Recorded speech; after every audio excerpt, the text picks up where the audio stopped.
Fala galera do sexto ano, sejam bem-vindos mais uma vez ao Mitocôndria. Desculpa aí o tempo sem postar vídeo, mas é que final de etapa para o professor é pesado, né? Então muita nota, muito trabalho para corrigir, muita prova, mas isso é papo para outro momento, então agora vamos dar prosseguimento na nossa matéria. E hoje, iniciando a parte de solo, nós vamos tratar da estrutura da Terra. A estrutura interna da Terra, toda a composição do planeta é formada pela superfície e tudo que se encontra abaixo dela. Nós sabemos que ela é formada por várias camadas, e essas camadas com várias temperaturas, aspectos e composições químicas diferentes. E para entender melhor essa estruturação do planeta, elaborou-se uma classificação que vai dar origem ao que a gente conhece hoje como camada da Terra. Vamos começar então pelo núcleo interno, que vai se estender por mais ou menos 3.500 km, do centro do planeta para fora. Ele é considerado núcleo sólido, dado as altas temperaturas e pressões, principalmente a alta pressão que tem ali dentro. A temperatura do núcleo é muito alta, podendo chegar a 6.000 graus Celsius. O núcleo interno junto com o núcleo externo vai ser responsável, o núcleo interno junto com o núcleo externo, o giro dele junto com o atrito que ele faz em cima do núcleo externo, vai ajudar o planeta a fazer uma coisa que a gente chama de campo magnético. Esse campo magnético da Terra ele vai ser importante para proteger a gente do vento solar, da radiação solar que ocorre o tempo inteiro. Para vocês terem ideia da importância desse campo magnético, se ele não existisse, o vento solar, a radiação solar, ia varrer a Terra queimando tudo na superfície. Então é importantíssima essa parte para a gente e o giro dela. Dando prosseguimento, nós temos agora o núcleo externo. Como ele vai estar sob menos pressão que o núcleo interno, ele vai estar líquido. A rotação dele e a movimentação dele vai ser uma das responsáveis pelo movimento de rotação da Terra, fazendo então o nosso dia e nossa noite acontecer. Dando prosseguimento, nós podemos chegar ao manto. O manto é a camada mais espessa, que vai estar logo acima do núcleo. Ele tem mais ou menos 2.900 km de extensão. Ele está com temperaturas acima de 1.000 graus Celsius. Ele vai ser líquido e vai ser responsável pelo movimento das placas tectônicas. Vamos falar disso daqui um pouquinho, tá? E basicamente ele é formado de níquel e ferro. E por último, de dentro para fora, nós temos a crosta. A crosta que é a camada mais externa do nosso planeta. E é basicamente formado de rocha sólida, né? o magma que secou na formação do nosso planeta. Nós podemos imaginar a crosta como se fosse uma casca de ovo cozido quando a gente deixa ele cair no chão, que fica todo quebrado. A crosta ela pode ser dividida em crosta continental e crosta oceânica. A crosta oceânica ela pode variar de 5 a 10 km de extensão e elas vão ter uma idade que não vai ultrapassar os 200 milhões de anos. Já a crosta continental vai ter uma espessura média de 35 km e ela pode atingir até cerca de 100 km quando nós pensamos nas zonas de cadeias montanhosas. E a crosta continental ela é a mais antiga de todas e tem algumas partes dela que podem chegar a mais de 4 milhões de anos. Tem uma expressãozinha aí que vocês podem ouvir falar, que é litosfera, né? A gente já ouviu falar das esferas do planeta, né? A litosfera nada mais é do que a crosta, mas a parte superior do manto. Sabendo dessas partes, a gente pode chegar então na estrutura da Terra e os continentes.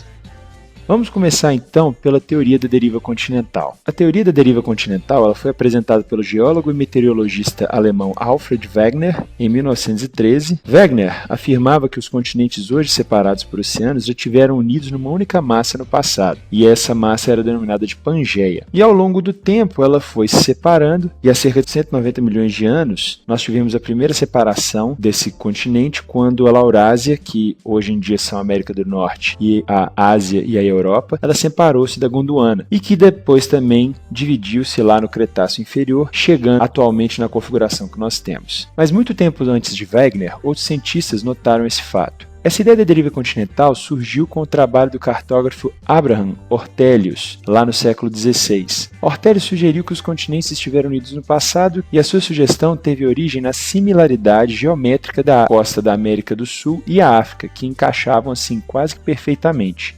E essa teoria da deriva continental ela funciona mais ou menos assim.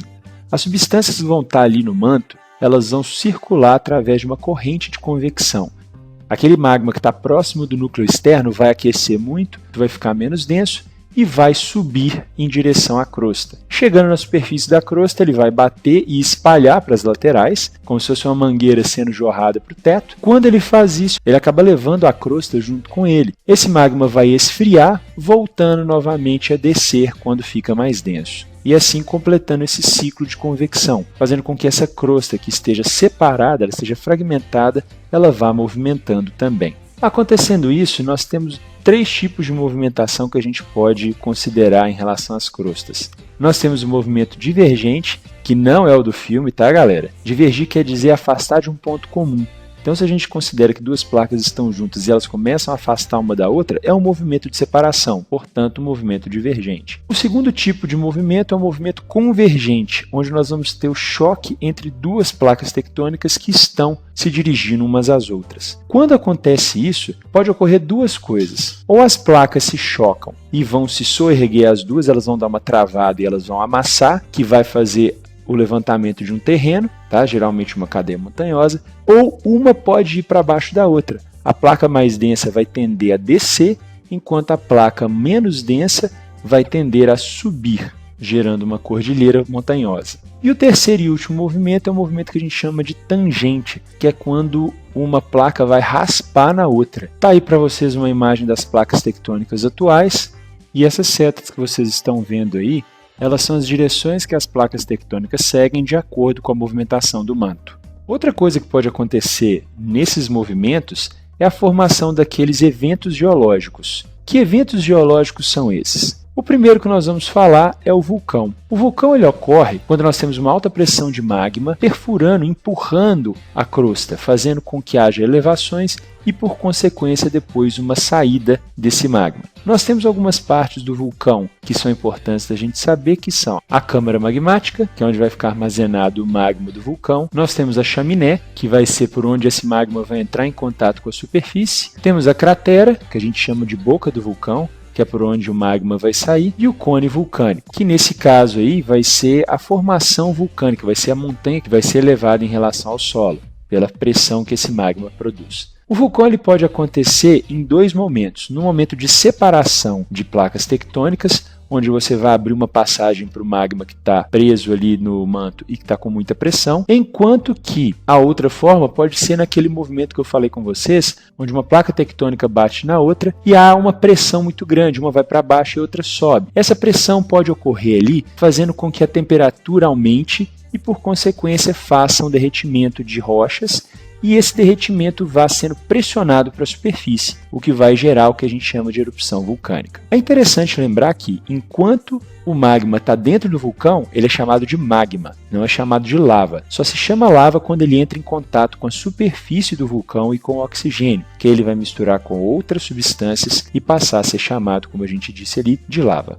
Nós temos os terremotos, que vão ser abalos sísmicos formados pelo atrito entre 2 placas tectônicas. Basta você pegar uma mesa e arrastar ela que você vai ver o que vai acontecer. O atrito da mesa com o chão não faz tudo em cima tremer? É o que acontece, só que em escala muito maior, com as nossas placas tectônicas. Geralmente isso vai ocorrer quando você tem movimentos de colisão, que são os convergentes, ou movimentos tangentes. O terremoto ele vai ser caracterizado por um ponto focal, que a gente chama de epicentro, que é onde está a fonte do atrito, onde está a fonte desse movimento, desse abalo. Vai ser formado também pelas ondas sísmicas, que vão se esparrodar e vão ser lançadas e ser propagadas pelo solo em volta, gerando os outros pontos de abalo sísmico, né? Não só no epicentro. Para você ter mais ou menos ideia como isso acontece, se você tiver uma mesa grande em casa, pede para uma pessoa bater nessa mesa, no mesmo ponto, e você vai fazer um teste para mim.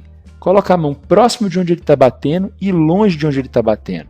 Você vai ver que quanto mais longe se afasta do ponto de impacto, do ponto de pressão, no caso aí do terremoto, do ponto de atrito, menor vai ser o terremoto. E por último, e não menos importante, nós temos o tsunami. O tsunami que nada mais é do que um grande volume de água que está sendo deslocado para uma certa região. O tsunami vai acontecer quando nós temos um terremoto de grande magnitude, acima de 7 na escala Richter. Quem tiver interesse de saber o que é a escala Richter, eu vou deixar aí um link na descrição para vocês. E a partir desse terremoto vai ser deslocado um grande volume de água. Esse volume de água vai acontecer igual quando você joga uma pedra no meio do lago. Quando você joga uma pedra no meio do lago, ela não não vai fazer ondas que vão sair daquele ponto onde acertou a pedra? É a mesma coisa. E quanto maior a pedra, maior não é a onda? A mesma coisa ocorre com o tsunami. Esse volume de água deslocado vai seguir até chegar na costa de algum país ou de algum continente, aonde ele vai se transformar em ondas que podem ser de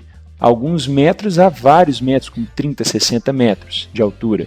Mas o mais importante é o volume de água que chega e a violência que ele chega. Alguns devem estar se perguntando qual que é o tipo de estrago que isso pode fazer. Quem já viu aquele filme Impossível já deve ter visto mais ou menos a versão hollywoodiana dele. Mas eu vou deixar também outros links na descrição de vídeos de tsunamis que ocorreram mesmo, tanto na Indonésia quanto no Japão, que foram locais que foram recentemente afetados por esse tipo de evento geológico. E fica aqui uma observação. Você consegue identificar que um tsunami vai chegar.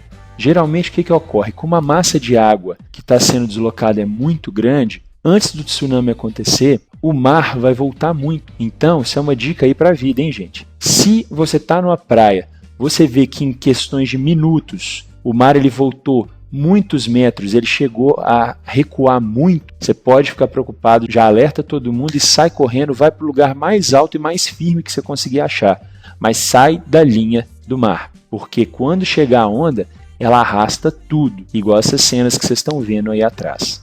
Então é isso, galera. Ficamos hoje por aqui. Espero que tenham gostado da aula, que tenham aprendido muito. Se gostou, dá um like. Se achou legal, compartilha com a galera. Quanto mais pessoa conseguir entender dessa movimentação da Terra, melhor. Divulga aí nos seus grupos de escola, no grupo do WhatsApp. Manda esse vídeo para quem você puder. Dá uma força aí no canal. Valeu? Um abraço para vocês, bons estudos e até a próxima. Vou deixar então agora no final um pouquinho desses vídeos para vocês. Não é para deixar ninguém alarmado, mas para vocês verem como é que é pesado.